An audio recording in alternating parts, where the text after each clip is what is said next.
Quand je suis arrivé, les petits se sont demandé ce qui se passe au haut. Tellement le petit a beaucoup d'inspiration pour déranger. Venez position pour danser, venez position pour bouger. जय भीम, जय भारत, जय संविधान, जय मंडल, जय जोहार।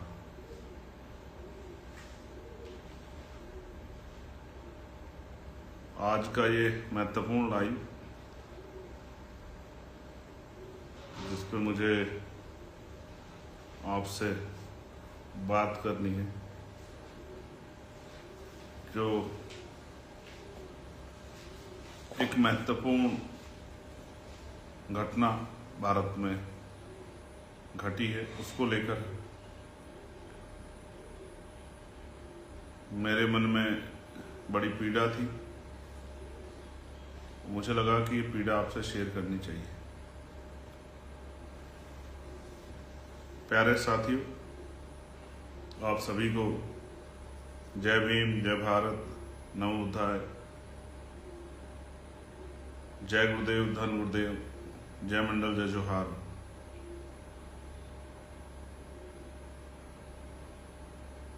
मैं सभी संतों, गुरुओं और महान पुरुषों को नमन करता हूँ, जिन महान पुरुषों ने अपने जीवन का एक बहुत महत्वपूर्ण योगदान एक समय और अपना पूरा संघर्ष हम लोगों के लिए किया है। प्यारे साथियों, देश पे एक विपदा की घड़ी आई और इस विपदा की घड़ी में हम सब लोगों को एकजुट होकर देश के साथ खड़ा होना चाहिए, क्योंकि बाबा साहब अम्बेडकर ने भी कहा था कि हम प्रथम और अंतिम भारतीय हैं। प्यारे साथियों, जो आज पीड़ा हमारे देश में हुई है, जिसमें हमारे देश के 26 निर्दोष भारतीयों का खून बहा है, जब मैंने सुना तो मुझे बड़ी चिंता हुई और मैं सो नहीं पाया। मैंने लगातार कोशिश की कि घटना पे मेरी निगाह बनी रहे, और क्योंकि तत्कालिक रिएक्शन जो है बिना जानकारी के वो बड़े कठिन होते हैं, इसलिए तत्कालिक रिएक्शन ना देकर मैं इंतजार करता रहा कि सरकार क्या क्या कर रही है। प्यारे साथियों, एक बात मैं स्पष्ट कर देना चाहता हूं कि हमारे 26 निर्दोष नागरिकों पर जो हमला हुआ है, उनकी जो शहादत हुई, इस विषय को किसी भी तरह स्वीकार नहीं किया जा सकता है।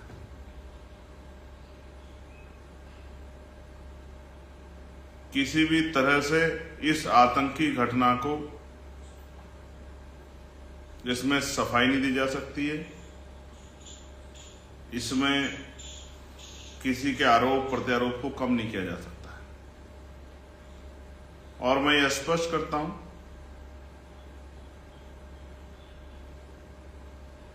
ये हमला हमारे देश पे हमला है, हम सब पे हमला है। इसलिए पार्टी की गाइडलाइन से ऊपर उठ के मैं उन देश विरोधी ताकतों को ये कहना चाहता हूं कि भले ही हम देश स्तर पर, पार्लियामेंट में या सड़कों पर सरकार के खिलाफ अपने हक अधिकारों के लिए रोज लड़ते हों, लेकिन आतंकवाद के खिलाफ हम सब लोग देश के साथ खड़े हैं। इस बात का भ्रम किसी को, देश विरोधी को नहीं होना चाहिए। हो सकता है उनकी कुछ सहयोगी ताकतें, शक्तियां, साथी यहां हों, लेकिन आजाद समाज पार्टी, भीम आर्मी पूर्ण रूप से देश के साथ खड़ी है, देश के नागरिकों के साथ खड़ी है, देश की गरिमा के साथ खड़ी है, देश के सम्मान के साथ खड़ी है। इसलिए हमारे अपने अधिकारों की लड़ाई एक तरफ है और देश के सम्मान और देश के नागरिकों की रक्षा की लड़ाई एक तरफ है। इसलिए मैं देश विरोधी सभी ताकतों को बताना चाहता हूं जिनको ये भ्रम हो कि हम आपस में रोज लड़ते रहते हैं अपने हक अधिकारों के लिए, लेकिन जब अपने देश की बात आएगी तो हम लोग खून भी जो है देने से पीछे नहीं हटेंगे। इसलिए मैं इंतजार कर रहा हूं कि सरकार किस तरह के और सख्त कदम उठा के आतंकवाद पर कड़ा रुख अपनाते हुए इस पर रोक लगाने का काम करेगी। मैं आदरणीय प्रधानमंत्री जी से भी, गृह मंत्री जी से भी, रक्षा मंत्री जी से भी ये मांग करता हूं कि ये देश में ये आखिरी आतंकवाद की घटना होनी चाहिए, इसके बाद कोई आतंकवाद की घटना ना हो। ये जिम्मेदारी सुनिश्चित करना आप लोगों का काम। इसलिए मैं पूरी जिम्मेदारी से आजाद समाज पार्टी भीम आर्मी की तरफ से इस हमले की कठोर निंदा करता हूं और इस हमले में शामिल चाहे वो आतंकवादी देश के अंदर के हों या देश के बाहर किसी देश के हों, उनको चिन्हित करके उनको बिल से निकालकर उन पर सख्त कार्रवाई की जाए, ऐसी भी मैं मांग करता हूं। ऐसा ना हो, मेरे मन में कुछ सवाल भी हैं, ऐसा ना हो कि पुलवामा के तरह 5 साल तक इसकी जांच भी अंधेरी पोटली में पड़ी रहे। मैं ये भी मानता हूं कि अगर पुलवामा की जांच हो गई होती और उस जांच में जो चूक हुई है, उस समय उस घटना में जो चूक हुई, अगर उन चूक पे काम हो जाता तो शायद ये घटना पहलगाम वाली ना होती। मैं ये भी मानता हूं। मैं ये भी मानता हूं कि कुछ कहानियां भी ऐसा लगता है जैसे रची गई, हालांकि मैं देश के साथ खड़ा हूं, जिनमें धर्म के आधार पर हिंसा की बात की गई, लेकिन वहां मैं ये भी मानता हूं कि आतंकवाद का कोई चेहरा नहीं होता, उसका कोई मजहब नहीं होता, उसकी कोई जाति नहीं होती, उसका कोई जो है उसके दिल में आतंकवादी साधु नहीं होते, संत नहीं होते हैं।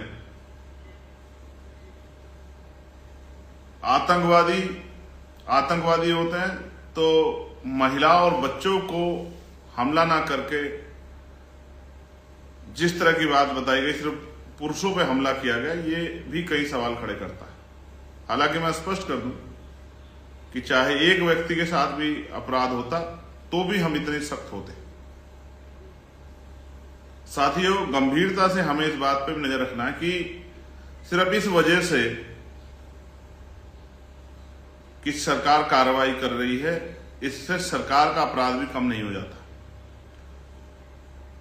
वहां की पूरी सुरक्षा की जिम्मेदारी केंद्र सरकार पे है। केंद्र सरकार ने लापरवाही क्यों बरती? मुझे जानकारी मिली है कि इंटेलिजेंस रिपोर्ट थी, इंफॉर्मेशन थी कि इस तरह से टेररिस्ट होटल में रुक रहे हैं। फिर जहां इतने टूरिस्ट पहुंचे हुए थे, वहां पर सुरक्षा व्यवस्था क्यों मजबूत नहीं थी? सीआरपीएफ, सेना, जम्मू कश्मीर पुलिस, राष्ट्रीय राइफल्स, 4 सुरक्षा भेदी जो चक्र है, उसमें कश्मीर है, हमारा बॉर्डर है। फिर अचानक ऐसा क्या हुआ कि सारे सुरक्षा चक्र को भेजते हुए आतंकवादी पहलगाम तक चले आए। और मैं आपको यह भी याद दिलाना चाहता हूं, पहलगाम वो जगह है जहां से अमरनाथ जी की यात्रा जो है वो होकर गुजरती है, और बहुत जल्द अमरनाथ जी की यात्रा भी चलनी। तो मैं प्रधानमंत्री जी से यह भी मांग करता हूं कि आप लापरवाही ना करें। अमरनाथ यात्रा में किसी तरह की त्रासदी ना हो, किसी तरह की कोई घटना ना हो जाए, लोगों के, श्रद्धालुओं के साथ कोई हमला ना हो, हिंसा ना हो। इसलिए बड़ी जिम्मेदारी से सख्त कदम उठाने की और आतंकवाद को चोट देने का समय अब है, उस पर आपको काम करना चाहिए। हालांकि प्यारे साथियों, मैं तो ये मानता था कि जब 370 हटाई गई, जब नोटबंदी की गई, जब यूनाइटेड टेरिटरी बनाई गई, तो ये कहा गया कि मिशन ऑल आउट चल रहा है, अब आतंकवाद वहां जड़ से खत्म हो गया, आतंकवादी भाग गए हैं, नोटबंदी से केंद्र सरकार ने आतंकवाद की कमर तोड़ दी थी।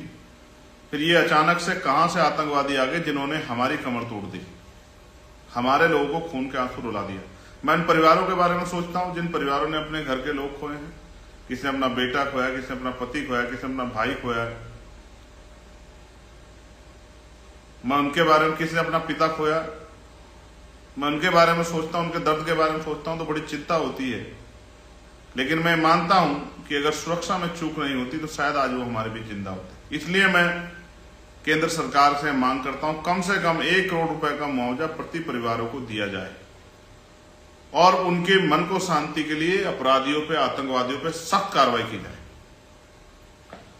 लेकिन यह भी समझ नहीं आता, जहां जम्मू एंड कश्मीर में चप्पे चप्पे पे सेना का जवान, सीआरपीएफ का जवान, कश्मीर पुलिस का जवान, राष्ट्रीय राइफल्स का जवान दिखाई देता है, तो इतने बड़े स्थान पर कोई भी एक सुरक्षाकर्मी ना होना, आतंकवादियों का चुप आसानी से आना, 40 मिनट तांडव करना और फिर बिना मुठभेड़ के चला जाना, यह भी मेरे मन में बड़ी चिंता पैदा करता है कि ऐसी इतनी घोर लापरवाही क्यों हुई। फिर मीडिया का जिस तरह से धर्म आधारित प्रोपगंडा चलाना और उस प्रोपगंडे की आड़ में देश में हिंसा का माहौल, गृह युद्ध जैसा माहौल बनना, कश्मीरी बच्चों को, चाहे वो पंजाब में रह रहे हो, चाहे वो हरियाणा में रह रहे हो या उत्तराखंड में रह रहे हो, दिल्ली में रह रहे हो, उन पर हमला करना। ये आज जरूरत ये थी कि देश को एकजुट होकर, जब देखिए महसूस कीजिए, जब किसी घर पे प्रहार होता है तो घर के लोग आपस में नहीं लड़ते, तो देश को एकजुट होकर आतंकवाद के खिलाफ लड़ना था। लेकिन देश तो अपने देश के अंदर लड़ रहा है। कहीं मुसलमान को जो है फेरी वाले मुसलमानों को पीट दिया, आगरा में गोली चला दी, 26 का बदला 26 सोच रहे। अपने देश के लोगों से क्यों लेना चाहते हो? आतंकवादियों से जाकर लोहा लो जिसको लेना है, सेना में भर्ती हो जाओ, सेना में भर्ती होकर लोहा लो। तो ये भी समझना है कि आज देश को एकजुट होकर आतंकवाद के खिलाफ लड़ना है, ना कि देश के लोगों के खिलाफ लड़ना है। अगर मुसलमान इतने बुरे हैं तो सबसे पहले भारतीय जनता पार्टी अपनी पार्टी से मुसलमानों को निकाले, अपने मुसलमान लीडरशिप को। अगर वो इतने बुरे हैं, जिनको राज्यसभा में भेजा है, जिनको आरएसएस ने जो अपना मोर्चा बनाया, राष्ट्रीय मुस्लिम मोर्चा, पहले उसको खत्म करें, तब तो माना जाए कि भाजपा जो है मुसलमानों से नाराज है, मुसलमानों के ऊपर जो है हमला कर रही है। लेकिन अपनी पार्टी में मुसलमानों को रखकर अभी कुछ दिन पहले वक्फ के नाम पर मुसलमानों के हितैषी बनने के लिए कानून लाकर, कि हम कानून ला रहे हैं उनके हितैषी होने का, अरब प्रायोजित हिंसा कराकर जो है देश का माहौल और चुनावी एजेंडा सेट करने का जो काम किया जा रहा है, इससे भी हमारे लोगों को समझदार होना चाहिए। एक तरफ अभी 1 महीने पहले वक्फ पे रात को 2:30 बजे तक पार्लियामेंट चलाकर 3 बजे तक इतिहास रचने का काम कर रही थी सरकार, कहते मुसलमानों के हितैषी हैं, और अब उन्हीं की पार्टी के लोग एजेंडा चला के मुसलमानों के खिलाफ उनको पीटने का, कश्मीरी बच्चों को पीटने का काम कर रहे हैं, या मुसलमानों को पाकिस्तान से जोड़। हमारे देश के मुसलमानों का पाकिस्तान से क्या मतलब है? हमें क्या मतलब पाकिस्तान के मुसलमानों से? भारतीय मुसलमान भारत का है, और जरूरी नहीं कि मुसलमान कोई भी अपराध में शामिल हो सकता है। कई ऐसे लोग हैं जो पकड़े गए हैं जिन्होंने देश की खुफिया जानकारी, वो हिंदू धर्म से भी थे, जिन्होंने पाकिस्तान को या दूसरे देशों को देने का काम किया। और मैं कश्मीर के एजेंसियों पर लेकर चिंता में हूं। वहां इंटेलिजेंस का कितना बड़ा फेलियर है, लोकल इंटेलिजेंस का कितना बड़ा फेलियर है, पुलिस का, सीआरपीएफ का कितना बड़ा फेलियर है। हालांकि मुझे अपने देश की फोर्स पे गर्व है, कितना बड़ा फेलियर है। कोई वीआईपी के नाम पे चला जाता है, कोई फर्जी आदमी, और केंद्र की सुरक्षा लेके घूम लेता है वहां, बाद में पता लगता फर्जी था। अभी कितने आसानी से हथियार आ जाते हैं, हर जगह चेक पोस्ट है, नाके हैं, सब कुछ होते हुए भी इस तरह के वेपन लेके लोग आ जाते हैं। बड़ी चिंता का सबब है, मन में बड़ी पीड़ा, कितने लोगों की जान चली गई और हम हाथ पे हाथ धर के बैठे रहे, और वो आए मारकर चले गए। कितना हीरोपन हुआ, कोई मुठभेड़ नहीं हुई, सिंगल गोली नहीं चली। मैं ये चाहता हूं, मेरे मन में इच्छा है कि इन अपराधियों को, आतंकवादियों को पकड़ा जाए और इनको फांसी की सजा दी जाए, जिससे कि अपराध करने से पहले 1000 बार उनके पैर कांपे, जो आतंकवाद में लिप्त होकर या जिनका ब्रेन वॉश करके जो है, चाहे वो देश के हों, देश से बाहर किसी देश के हों, जिनको हथियार बना के देश में हिंसा कराई जा रही है और देश के लोगों का खून बहा जा रहा है। मुझे ये भी पता लगा मीडिया के द्वारा पीड़ितों को सुनने के बाद कि साहब उन्होंने धर्म देख के मारा। ये कौन सा मजहब है जो धर्म देख के मारने को सही सिखाता है? ये मुझे भी जानकारी मिली कि 1.5 घंटे तक ना कोई एम्बुलेंस पहुंची, ना कोई सुरक्षा का जवान पहुंचा। ये बड़ी चिंता का सबब है। जहां घाटी में एक गोली की आवाज मीलों दूर तक जाती, वहां इतनी फायरिंग हुई, इतने लोगों की जान चली गई, तांडव हुआ सबका। मैंने सुना कि अगर कोई आ जाता, 1.5 घंटे लोग तड़पते रहे, मेडिकल फैसिलिटी मिल जाती, लोगों की जान बच जाती। ये बड़ा चिंता का सबब है। और ऐसा नहीं है कि आतंक पहले कठुआ में